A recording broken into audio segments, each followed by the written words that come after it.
അമ്പലപ്പുഴ കൃഷ്ണ ശരണം. ആചാര്യ തപസ ആമ്നായ ജപേന നിയമേന ഉത്സവേന അന്നദാനേന ക്ഷേത്രവൃദ്ധിസ്തു പഞ്ചഥ എന്നാണ്. 5 വിധത്തിലാണ് ഒരു ക്ഷേത്രത്തിന് അഭിവൃദ്ധി ഉണ്ടാവുക.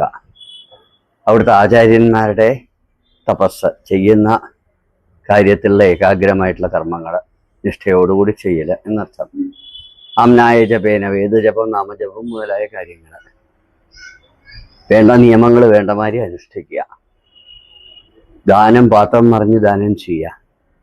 അതുപോലെ ഉത്സവം, ദേവ ചൈതന്യം ഗോപുരത്തിന് പുറത്തേക്ക്, മതിൽക്കെട്ടിന് പുറത്തേക്ക് കരകവിഞ്ഞൊഴുകുന്ന വേളയായിട്ടാണ് ഉത്സവത്തെ പറ്റി പറയുന്നത്.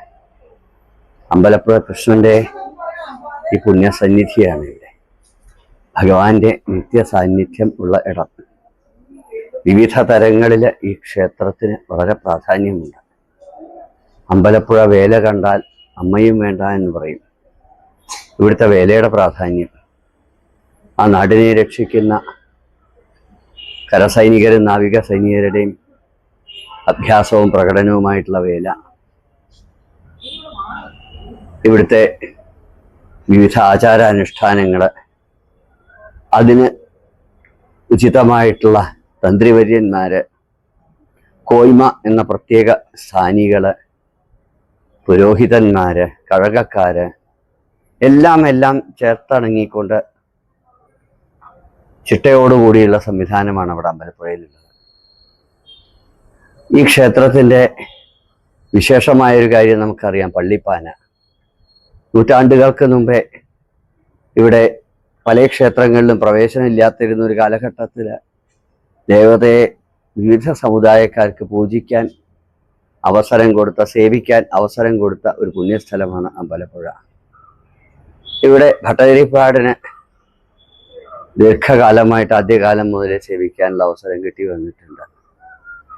പത്മനാഭസ്വാമി ക്ഷേത്രത്തിൽ മൃജപത്തിൽ പങ്കെടുത്തതോടുകൂടി അവിടെ നിന്ന് പ്രസിദ്ധനായ ഭട്ടതിരിപ്പാട് 99 യാഗം ചെയ്തിട്ടുള്ള മേഴത്തൂർ അഗ്നിഹോത്രി കേരളത്തിൻ്റെ നവോത്ഥാന നായകന്മാരിൽ അഗ്രഗണ്യനാണ്.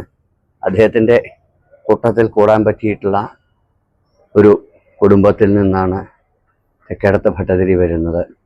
ആ യാഗസംസ്കാരം, സമൂഹത്തെ എല്ലാവരെയും കൂട്ടിയോജിപ്പിച്ചു കൊണ്ടുവരുന്ന യാഗസംസ്കാരം, ആ തെക്കേടത്ത് ഭട്ടതിരി ഈ ക്ഷേത്രത്തിലെ ആചാരങ്ങളുമായിട്ട്, വളരെ അനുഷ്ഠാനങ്ങളുമായിട്ട് വളരെ പ്രധാനപ്പെട്ട ഒരു വ്യക്തിയാണ്.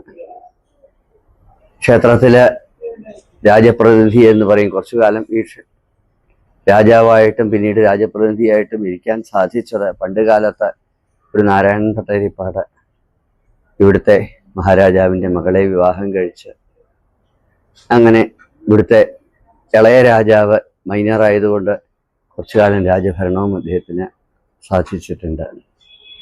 പിന്നീട് രാജപ്രതിനിധി അല്ലെങ്കിൽ പ്രധാനമന്ത്രി എന്നുള്ളതിലേക്ക് പ്രധാന ചടങ്ങുകളിൽ പങ്കെടുക്കുകയും വേണ്ട നിർദ്ദേശങ്ങൾ കൊടുക്കുകയും, അതിനേക്കാളും അധികം തന്ത്രിമാര്, കോയ്മസ്ഥാനി, കഴകക്കാര്, പുരോഹിതന്മാര്, മറ്റെല്ലാവരെയും കൂട്ടിയോജിപ്പിച്ചു കൊണ്ടുപോകുന്ന കർമ്മമാണ് ഇവിടെ നടന്നു വരുന്നത്. വളരെ ചിട്ടയോടുകൂടിയുള്ള ആചാരാനുഷ്ഠാനങ്ങളുള്ള ആചാരപ്പെരുമയുടെ ഒരു നാടാണ്, ക്ഷേത്രമാണ് അമ്പലപ്പുഴ. ആ ക്ഷേത്രത്തിൻ്റെ ചൈതന്യം കൊണ്ട് ആ നാട്ടിൽ മുഴുവൻ അതിൻ്റെ ഐശ്വര്യമുണ്ട്. എത്രയോ മഹാത്മാക്കളായിട്ടുള്ള സാഹിത്യകാരന്മാര്, എത്രയോ കുഞ്ചൻ നമ്പ്യാരെ പോലെ, സാഹിത്യപഞ്ചാനനെ പോലെ എത്രയോ ആളുകളെ വളർത്തിയെടുത്തിട്ടുള്ള ഒരു പുണ്യക്ഷേത്രം. ആ ക്ഷേത്രത്തിലെ ഭട്ടതിരിപ്പാടിനെ ദീർഘകാലമായി സേവിക്കാൻ സാധിച്ചത് വളരെ പുണ്യമായിട്ട് കരുതുന്നു. ഇവിടുത്തെ ഉത്സവം മുതലായ കളഭം, അഷ്ടമിരോഹിണി, മൂലക്കാഴ്ച മുതലായ എല്ലാ ചടങ്ങുകളിലും നേതൃത്വം കൊടുക്കാൻ ചുമതലപ്പെട്ട ആളാണ് ഭട്ടതിരിപ്പാട്. നേതൃത്വം കൊടുക്കുക എന്ന് പറഞ്ഞാൽ എല്ലാവരെയും കൂട്ടിയോജിപ്പിച്ച് കൊണ്ടുപോവുക.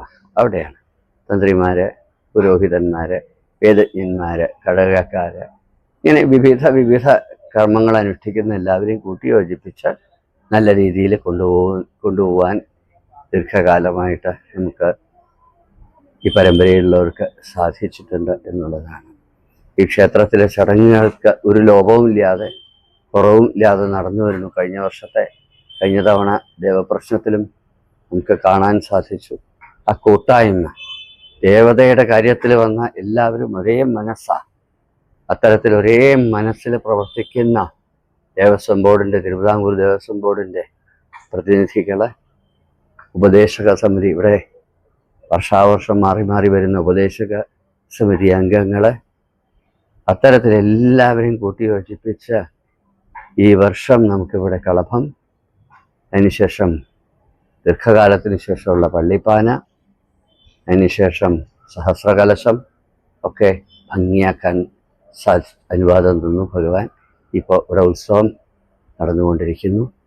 ഇതിൽ എല്ലാവരെയും പൂർണ്ണ മനസ്സോടെയുള്ള ഒരു സഹകരണവും യോജിപ്പും എല്ലാം ഉണ്ട് എന്നുള്ളത് ഭഗവാന്റെ അനുഗ്രഹത്തിൻ്റെ ലക്ഷണമായിട്ട് കാണുന്നു. ഇത്തരത്തിൽ എല്ലാവരുടെയും കൂട്ടായ്മയോടുകൂടി, ഒരേ മനസ്സോടുകൂടി, ഒരേ ഭാവത്തോടുകൂടി ഈ നാടിൻ്റെ എല്ലാവിധ ഐശ്വര്യത്തിനും വേണ്ടി ലോകാനുഗ്രഹ ഹേത്വർത്ഥം സ്ഥിരീഭവസുഖായ ന സാന്നിധ്യം ച തഥാ ദേവ പ്രത്യഹം പരിവർത്തതാം എന്നൊക്കെയാണല്ലോ. അപ്പം അത്തരത്തിൽ ആ നാടിൻ്റെ മുഴുവൻ ഐശ്വര്യത്തിന് മാഭൂൽ പ്രജാവിരോധോസ്മിൻ, ആർക്കും തമ്മിൽ തെറ്റിദ്ധാരണകളില്ലാതെ മുന്നോട്ട് പോവാനും ഒരേ മനസ്സോടുകൂടി എല്ലാവിധ ഐശ്വര്യവും അനുഭവിക്കാൻ യോഗമുണ്ടാവുക, കോടി ജന്മത്തിൻ്റെ പുണ്യമായി ലഭിച്ച ഈ മനുഷ്യജന്മത്തിൽ എല്ലാവിധ സുഖങ്ങളും അനുഭവിക്കാൻ സാധിക്കട്ടെ.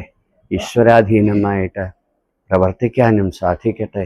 അതിനൊരേ മനസ്സോടുകൂടി തുടർന്നും ഭഗവാന്റെ കാര്യങ്ങളിൽ സേവനം അനുഷ്ഠിക്കാൻ സാധിക്കട്ടെ എന്ന് പ്രാർത്ഥിക്കുന്നു.